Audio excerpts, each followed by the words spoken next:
If you liked the video, feel free to subscribe. It would really help the channel, and we have battle reports, boarding actions, and list videos. Thanks for watching. Thanks for stopping by. This video is a deep dive on all 4 of our dreadnoughts when used in the Solar Spearhead Detachment. We will look at the Telemon Dreadnought, the Achillus Dreadnought, the Galatus Dreadnought, and the Venerable Dreadnought. The Solar Spearhead has detachment rule, enhancements, and stratagems that improve these dreadnoughts. But which one do we use when building a list, and what are their ideal targets? Now let's quickly go over the rules for the Solarhead Spearhead Detachment, because we'll be referencing those rules as we go through this video. All 4 of the dreadnoughts do have the martial kata ability, so they can have sustained hits 1 or lethal hits in the fight phase. The Solar Spearhead Detachment rule has 2 parts: Auric Armor. If any of these dreadnoughts are at full strength, if they're below starting strength, re-roll a hit roll of 1 and re-roll a wound roll of 1. Then we have Moritoi Ancients. You add 2 to the movement characteristic, and then you add 1 to the advance and charge rolls made for these dreadnoughts as well. And the last part of this detachment rule, you can pick 2 dreadnoughts in your list and make them into characters, so you can put enhancements on these 2 dreadnoughts if you need to. So there's a lot of things you can do with this detachment rule with these 4 dreadnoughts. Let's quickly go over the enhancements. Adamantine Talisman adds 1 to the attacks, strength, and damage characteristic to melee weapons equipped by the dreadnought. Augury Uplink, you can add a 5-up Feel No Pain to one of these dreadnought characters. Honored Fallen gives you a 6-inch re-roll the hit roll aura for infantry and mounted units. Finally, Veteran of the Cataphracti. This can only be used on infantry and custodies characters, so this one will not be in our dreadnought deep dive. Now for the stratagems. Flawless construction, any incoming attack that's higher than the toughness, -1 to the wound roll. Unstoppable, this allows your vehicle or mounted, so our dreadnoughts, to go through terrain, 1 CP. Wrathful Advance, this allows a D3 +3 pilot move. Relentless Persecution, advance, shoot and charge. This is a fantastic stratagem as well. Punishment Inescapable, there's not a lot of really good guns for these dreadnoughts, so this is a stratagem that we won't be used a lot. We'll still reference it, but it's not really a powerful one that we'll be thinking about when using our dreadnoughts. And then finally, for 1 CP, Fight on Death. And if there's a walker, a 3+ Fight on Death. So our dreadnoughts will have a 3+ Fight on Death for 1 CP. But you have to use this as soon as you're targeted. You can't wait till you die and then pop it. So as soon as you're targeted, you have to use it. So sometimes you might roll hot and it was a waste of CP. And those are the rules for the Solar Spearhead Detachment. Let's move on to our dreadnoughts. Let's start with the dreadnought I ranked last. I will be clear though and say all of the Custodes Dreadnoughts are usable in this detachment. Use whatever dreadnought you have and like using. The thing I like about the Achillus the most is that it has a clear purpose. This is an anti-tank, anti-monster dreadnought. And let's take a look at the datasheet. It has a movement of 6, toughness of 9, 2-up save with a invulnerable, 10 wounds, 6 leadership with 3 OC. For ranged weapons, we have the Dread Spear, 12-inch range, 1 attack, 2-up ballistic skill, strength 9, AP 2, damage 3. Then we have the Infernus Incinerator, and this is the gun I usually put on my Achillus just to give them a little bit of anti-infantry. 12-inch range, D6, strength 6, AP 1, damage 1. There's some Stormbolters on there with the regular profile, and there's also the Twin Adarathic Destructor. It is 18-inch range, only 1 shot, hit on 2s, strength 6, AP 2, damage 3. So you're always going to have the Achillus Dread Spear, and then you have to pick between the Infernus Incinerator, the Last Storm Stormbolter, or the Twin Destructor. For the melee weapons, the Achillus Dread Spear, 5 attacks, hitting on 2s, strength 12, AP 2, damage D6 +1. For abilities, we have Deadly Demise, Martial Kata, and Dreadfoe. In the Dreadfoe ability, each time this model is selected to fight, you can select 1 enemy unit within engagement range of it and roll 1d6, adding 2 to the result if this model has made a charge this turn.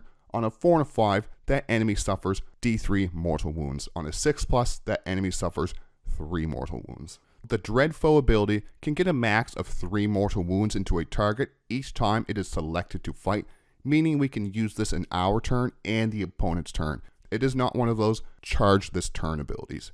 With T9, 10 wounds, 2-up save, and a 5-up invulnerable, and no real defensive ability or stand back up ability, it is the glass cannon of our 4 dreadnoughts. Let's look how the detachment rule buffs this Achillus Contemptor Dreadnought. The Achillus has a base movement of 6. You add that 2 inches to get an 8-inch base move now. So now it's about a 12-inch average movement when we advance. Then the Relentless Persecution for advance and charge, +1 from our detachment rule. We finish with a 19-inch average threat range from our charges. Not as fast as the Telemon Dreadnought, who has 21 inches, but way better than any other detachment with an average 12-inch move and charge. At full strength, the Achillus will have an OC of 5, great for contesting objectives. All of the Contemptor Dreadnoughts do not have a degraded profile. Once they have lost a wound, they will have access to reroll a hit roll of 1, hitting on 2s and rerolling the hit roll of 1. The Achillus Dreadspear has a base strength of 12. They will be very reliable into toughness 6 or less enemy units with reroll the hits of 1 and wounds of 1. They will be very reliable into T6 or less enemy units, and reroll the wound rule of 1 will help them be even more reliable as anti-tank dreads too. There's 2 things for me that really take the potential out of this dreadnought. Even though it is the anti-tank dreadnought, it does not do that job well. Against those medium toughness 10 vehicles, the Achillus does pose a credible threat. Against a Land Raider or other toughness 12 vehicle monster, the Achillus is going to struggle. It is the Achillus Spear that is the problem. This giant spear has the same AP as the Telemon Fist, the Venerable Dreadnought combat weapon, and the Galatus weapon. All of these dreadnoughts are AP2. Into a 2-up save vehicle, that is half the wounds saved on average. Then we have the damage. We could get 3 wounds through and spike for 21 total damage, or roll like garbage and do 6 damage. This is too swingy for a pricey anti-tank dreadnought. It needs to be AP3 and flat 5 damage, but bring up the points if need be. Now let's go through the enhancements in the Achillus Dreadnought. I just do not like the D6 damage on the Dreadnought. +1 attack, strength, and damage does make this more reliable into those tougher targets. It is able to kill Terminators outright now with having a minimum damage 3. There is going to be a common theme with the enhancements for the Achillus. The other Dreadnoughts just do it better. Augury Uplink. This enhancement is going to be useful on any of these 4 Dreadnoughts. If I had only one single Achillus in my list and no other Dreadnoughts, I may consider using this. But as the Glass Cannon Dreadnought and only 10 wounds, this enhancement gets much better use on the Telemon Heavy Dreadnought, which already has a -1 incoming damage ability on the datasheet. The enhancement is not useless on the Achillus, but once again though, it's better suited on a different Custodes Dreadnought.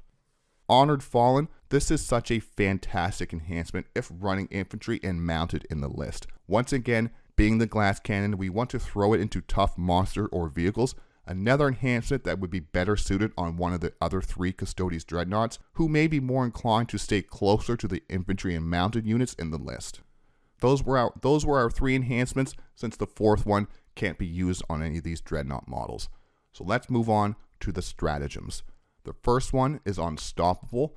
The smaller base size of 60mm compared to the Telemon's 100mm means these dreads can slip through the terrain easier. There's less worry about ending a move halfway through a wall.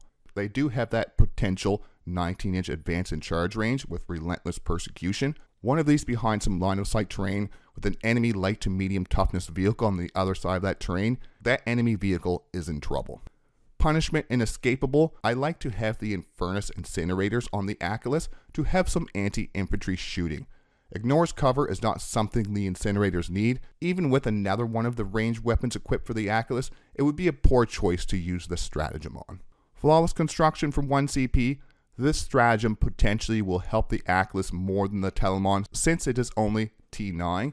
Since it is only toughness 9, and this works if any of the incoming attacks are higher than your toughness, but it has much less overall survivability than the Telemon though. For these Contemptor Dreadnoughts, the amount of punishment they can take is overall a lot less than the Telemon Heavy Dreadnought. We need to be aware of just how much potential incoming damage is going to be thrown at the Achillus before we use this stratagem. Will the -1 to wound matter that much with 12 high strength, high damage attacks coming its way? Probably not. But if there's only 3 or 4, we may want to pop this just to try to save this Dreadnought. Emperor's Vengeance for 1 CP, another fantastic stratagem for any of these Dreadnoughts we have access to. The Achillus once again is a strange one though. It could get charged by a knight, fight on death, and either take the knight with it in a blaze of glory, or just manage to scratch the paint. The other 3 Dreadnoughts have a flat damage on their weapons. With the Achillus, we need to give it some thought if the 1 CP on fight on death is worth it. With the damage potential, it's going to be hard not to. Glory to the Emperor in death or a quiet whimper. Who knows what the Achillus will do. Wrath will advance for 1 CP. This stratagem will be the exact same for each Dreadnought. Useful when we need a possible 3 inches to our pylon to tag another unit or slip onto the objective. The random chance to get 1 to 3 inches extra pylon is not worth the 1 CP in a very CP hungry detachment, unless we really need those extra inches for an important play. And then finally, for our stratagems, we have Relentless Persecution, and this is where the damage potential of the Achillus shines. The base Achillus has the potential to do 35 damage to a target. If the Achillus has that Adamantine Talisman enhancement, the damage potential goes to an insane 48 damage, 6 attacks at d6 plus 2 damage. The enemy has to respect the fact that this Dreadnought can advance and charge an average 19 inches and hand out some mortal wounds along with that 48 damage potential. Now for ranking this Dreadnought. This one is 4th out of 4, even though there's a lot of synergy between the Achillus Contemptor Dreadnought, but the other 3 Dreadnoughts get these same benefits. The Achillus is the cheapest of the 4 Custodes Dreadnoughts at 155, also the one with the lowest overall survivability, with the most swingy weapon of the bunch. There is a certain place for these in a Solar Spearhead list. I find the other Dreadnoughts have a better time of getting their full potential from this detachment. The enhancements do help, but the d6 plus 1 damage with AP2 is just too swingy for me. I'm ranking the Achillus last on our Adeptus Custodes Dreadnoughts list, a great unit overshadowed by the other Custodes Dreads. Next up is the Galatus Dreadnought. Let's start by looking at the base datasheet for this Dreadnought. It has a movement of 6, toughness 9, 2-up save with a 4-up invulnerable, 10 wounds, 6 leadership, and 3 OC. Only 1 ranged weapon, 12-inch range, d6 attacks, strength 6, AP 1, damage 1. So it's just a flamer that shoots out of the sword apparently. The melee weapons is that Galatus Warblade, 8 attacks, hitting on 2s, strength 8, AP 2, damage 3. And that's a common theme. All these melee weapons for these dreads are AP 2. Our abilities, we have Deadly Demise, Martial Kata, and Galatus Shield. The Galatus Shield, each time a melee attack targets this model, subtract 1 from the wound roll. So with that 4-up invulnerable and this ability, it makes these things really hard to take out in the combat phase. The highlights of this Galatus is the 4-up invulnerable and that -1 to the wound roll to incoming melee attacks.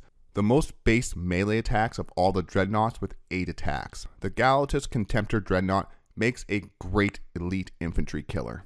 Now let's take a look at the detachment rule and how it improves this Dreadnought. Like the other Contemptors, it has the base OC of 3, so the detachment rule brings it up to a base 5 OC at full strength.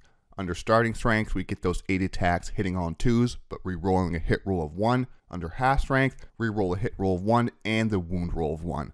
The Galatus Contemptor Dreadnought becomes an infantry blender under half strength. Then the next part of the detachment rule, Moratory Ancients. And this will be same as the Achillus Dreadnought. We have a base 6-inch move, we add 2 to get 8, advance plus 1 to get that average 12-inch movement, and then advance and charge to get up to that 19-inch average charge threat range. The opponent will want to keep their important infantry away from this Dreadnought or risk losing the whole unit. The Adamantine Talisman, I really like this enhancement on the Galatus Contemptor. It takes the melee weapon to 9 attacks, hitting on 2s, strength 9, AP 2, damage 4.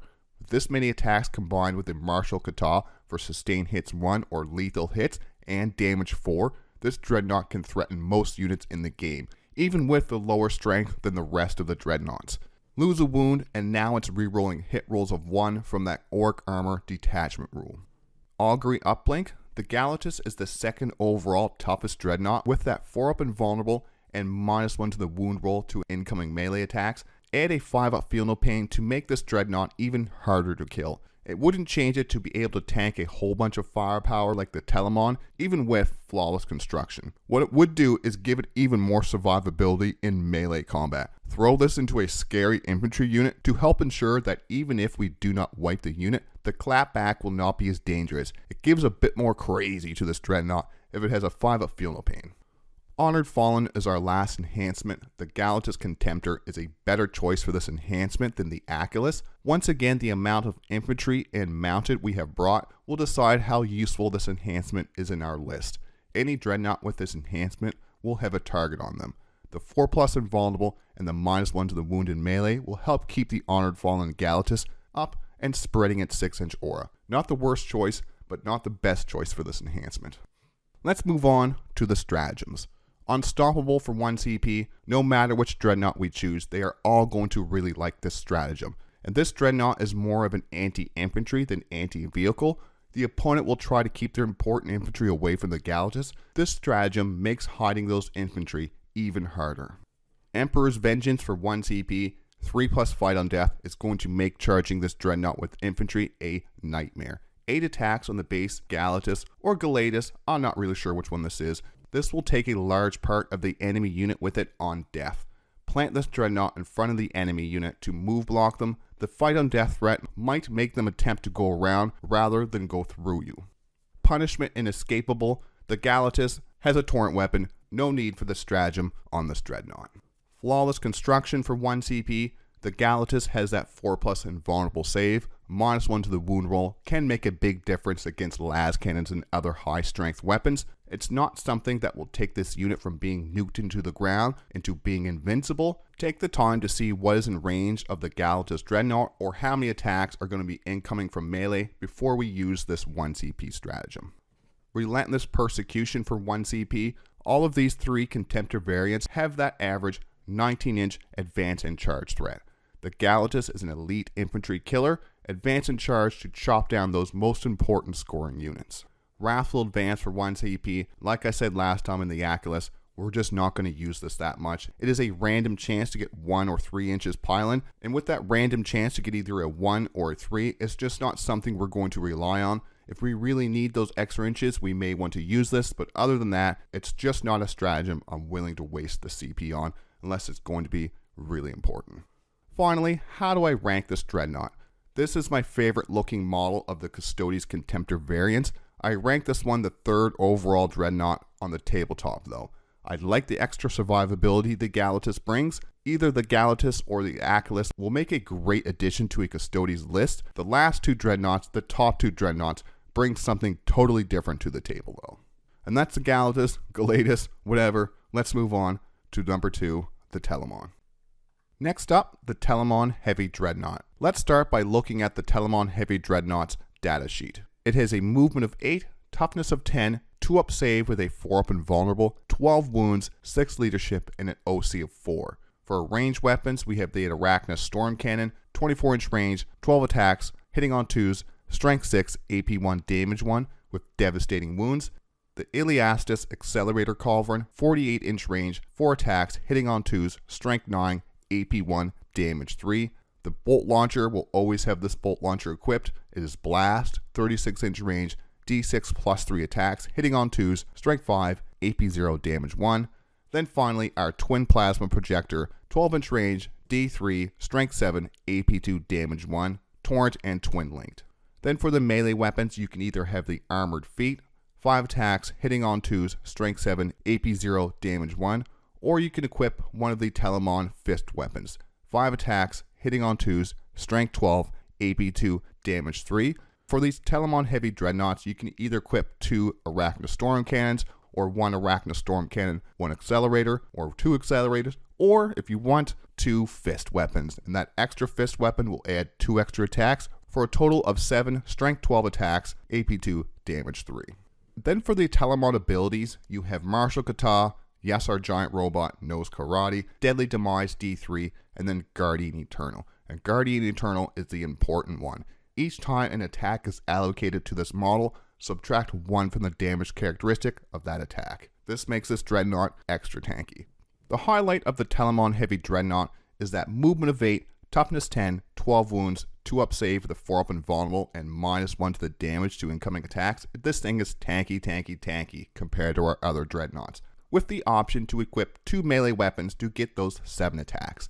It has the Martial Kata ability for Dreadnought Karate. The downside is that this is the most expensive Dreadnought at 215 points, and this thing does bracket. 4 wounds or less remaining, it is -1 to the hit roll.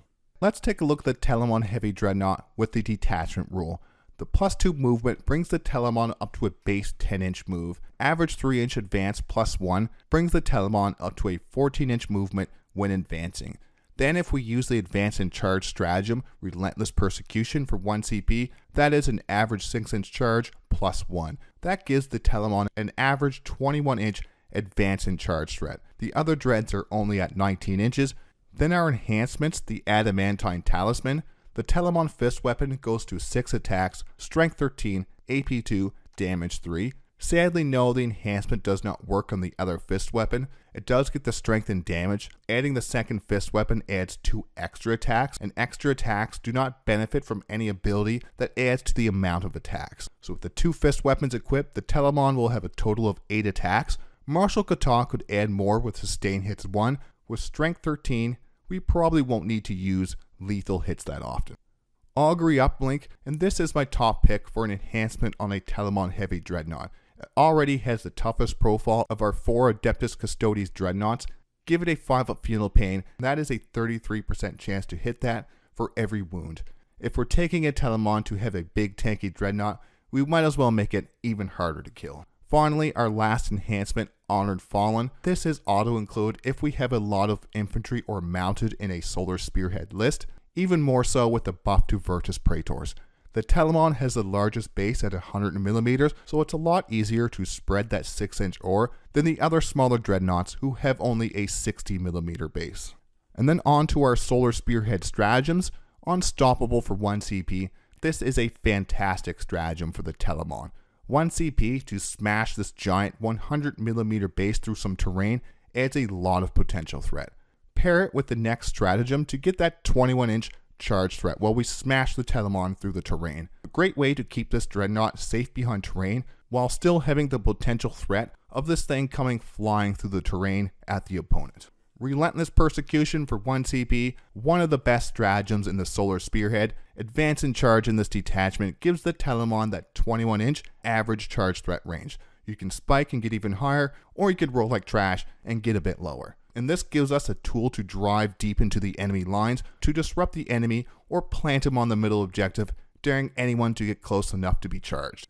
Flawless Construction for 1 CP. It is really a shame this big heavy dreadnought is not toughness 12. This stratagem will help bring those last cannons and other strength 12 weapons to wounding on a 4+ instead of the usual 3+. And with that Guardian Eternal ability, the Telemon having -1 to incoming damage, add that Augury Uplink enhancement for a 5-up funeral pain, then throw on the stratagem for -1 to the wound roll with any weapon with a strength higher than 10. This Telemon will easily have the highest survivability of all the 4 Custodes Dreadnoughts, no questions asked. Another fantastic stratagem for the Telemon Heavy Dreadnought. Wrathful Advance for 1 CP, same as always, you're not going to use this much, you're only going to be charging that one target. Once in a while, you might use 2 Dreadnoughts to charge the same target, hopefully wipe it out with 1 activation, and then use this to pile into another unit, but you're not going to use this on these Dreadnoughts, except for those rare situations. Punishment Inescapable for 1 CP, usually not the best for these Dreadnoughts. This can be a great stratagem on the Telemon with the double storm cannons. 24 shots, AP 1, damage 1 with devastating wounds, now ignoring cover, is a good use of this stratagem. Other than that, even with the 1 gun and fist weapon equipped, I would save the 1 CP. There are many better ways to spend that CP in this detachment. I would only consider this with the double storm cannons, just because you have that bucket of shots. Finally, we have Emperor's Vengeance for 1 CP. 3+ fight on death is amazing for the Telemon with 2 fist weapons. Even better if you have the Adamantine Talisman equipped. This makes charging into the Telemon a nightmare. Roll a 3+ and this thing is going to be smashing the heads in of whatever killed it. Unless we are running the double guns loadout, this is a great use of 1 CP. Finally, let's go over the rank, and I've ranked this one second of our 4 Dreadnoughts. Combined with Flawless Construction for 1 CP, this is the toughest Dreadnought we have. It has the most high strength attacks potential of all the Dreadnoughts, not the most attacks, but the most high strength attacks. And that is because we can get 8 attacks if we use the Adamantine Talisman, but the Galatus Dreadnought can get 9 attacks. So that's 1 more attack with the Galatus, but at a strength 9 instead of strength 12. And this is also the fastest Dreadnought we have by 2 inches. It does degrade though at 4 or less wounds, which will take it to hitting on a 3+, but rerolling the hits and wounds of 1 from the detachment rule. So it's not quite as reliable at lower wounds as the other dreads who do not have a degraded profile. A great Dreadnought force in the Solar Spearhead. We could run 1 or 3 of these, they are that good in this detachment. And after all that, I do rank this the number 2 Adeptus Custodes Dreadnought in the Solar Spearhead detachment. So let's move on to my number 1 Dreadnought in the Solar Spearhead detachment. Next up is our last Dreadnought, the Venerable Contemptor Dreadnought. This is my number 1 ranked Dreadnought for the Solar Spearhead detachment. The Venerable Dreadnought has gone from one of the worst units we had in the Codex to one of the best units in the Codex. Let's take a look at the data sheet, and then we'll go through how the Solar Spearhead detachment makes this into my favorite Dreadnought. It has a movement of 6, toughness of 9, 2-up save with a 5-up invulnerable, 10 wounds, 6 leadership, and an OC of 3. The range weapons, we have the Combi Bolter, Rapid Fire 2, 24-inch range, 2 attacks, hitting on 2s, strength 4, AP 0, damage 1. Then we have the Assault Cannon, once again, 24-inch range, 6 attacks, hitting on 2s, strength 7, AP 1, damage 1. And this Dreadnought comes with the Combi Bolter, and then you can pick between this Assault Cannon and the Multi-Melta. And the Multi-Melta is what I pick. It has 18-inch range, 2 attacks, hit on 2s, strength 9, AP 4, damage D6 with Melta 2. Then we have the melee weapons, the Contemptor Combat Weapon, 5 attacks, hitting on 2s, strength 12, AP 2, damage 3. And this may seem familiar because this is the same weapon profile as the Telemon Dreadnought. The abilities, we have Deadly Demise 1, Martial Kata, and Unyielding Ancient. An Unyielding Ancient is where the magic happens. The first time this model is destroyed, remove it from play without resolving the Deadly Demise ability. Then at the end of the phase, roll 1d6 on a 2+, set this model back up on the battlefield as close as possible to where it was destroyed and not within engagement range of any enemy units, with d6 wounds remaining. And this Unyielding Ancient ability is what makes this Dreadnought so good in this detachment. Some highlights for the Venerable Contemptor Dreadnought: it has the same melee profile as the Telemon with one of the fist weapons equipped. It's not as many attacks as the Galatus or the damage potential of the Achillus. What it does have is very good general purpose melee. Charging this into anything but a horde unit will do some lasting damage. Then the range weapons, a Multi-Melta hitting on 2s, has some of the highest single target damage of all of our Dreadnoughts for the ranged attacks. It really adds some extra punch for this unit into some of those higher wound targets. Everything isn't perfect though. The Venerable Contemptor Dreadnought does have its weaknesses. Toughness 9, they can be wounded quite reliably with anti-tank weapons. The 10 wounds is not a lot when being hit by a bunch of D6 weapons. The 2+, 5+ invulnerable makes this tied with the Achillus for the worst defensive profile for all of our 4 Custodes Dreadnoughts. The Multi-Melta is only strength 9, and with only 5 melee attacks, we can have a few poor rolls, and this thing does nothing that turn. That Unyielding Ancient's ability, stand back up on a 2+, is around an 84% success rate. The great thing about all 3 Contemptor Dreadnoughts is they do not have a degraded profile when they have a few wounds remaining. Full strength or 1 wound remaining, this Dreadnought is still hitting on a 2+. Unlike the Telemon, who at 4 wounds or less remaining, will now be hitting on a 3+. D6 wounds remaining can restore over half of the Dreadnought's health. And most important, it is at the end of the phase when you stand back up. That means it cannot be killed twice in the same phase. Let's take a look at the detachment rule. The first part, Auric Armor. Once again, the OC3 goes to OC5 like the Achillus and the Galatus when this unit is at full strength. Reroll hits of 1 if below starting strength makes the Multi-Melta more reliable to hit, as well as those 5 strength 12 melee attacks. Below half strength, reroll both hit and wound rolls of 1. Multi-Melta and the melee combat are going to be even more reliable. Then we throw in the fact that this Dreadnought can stand back up once per game 84% of the time with D6 wounds remaining. That means it will be hitting on a 2+, rerolling hits of 1. If we roll 4 less on that D6 wounds remaining, it will give us access to reroll the wounds of 1 as well. The second part, Moratory Ancients, all the same bonus effects as the other 2 Contemptor variants, a 19-inch average advance and charge threat. The extra movement can be used to our advantage for a few different things with this Dreadnought.